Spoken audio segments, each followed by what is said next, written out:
नमस्कार है गाउँले, नमस्कार। म आज डुल्दै घुम्दै धितालको बाजा पार्कमा आइपुगेको छु।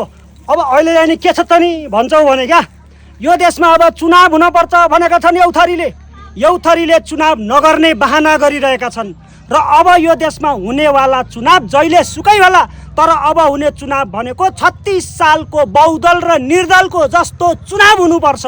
होइन भने यी काइते चुनावले यो देशमा अब कुनै खालको परिवर्तन ल्याउनेवाला छैन। किन छैन भनेदेखि भ्रष्टाचारीहरूलाई जेलमा पठाउने कि भ्रष्टाचारी करार गर्ने नयाँ राजनीतिक दल भन्नेहरूलाई जेल पठाउने, यी दुईटाको बिचको टक्कर हो।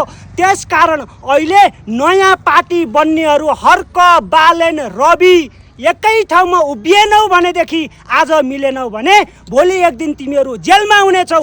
तिमीहरूले यी भ्रष्टाचारीहरूलाई जेल पठाउन सकेनौ भने लेखेर राख, भोलि एक दिन तिमीहरू जेल हुनेछौ। त्यस कारणले नयाँ पार्टीहरू सबै मिल, भ्रष्टाचारी पनि मिल र भ्रष्टाचारी र चाहिने अहिलेका नयाँका बिचमा चाहिने बहुदल र निर्दलको जस्तो चुनाव हुनुपर्छ।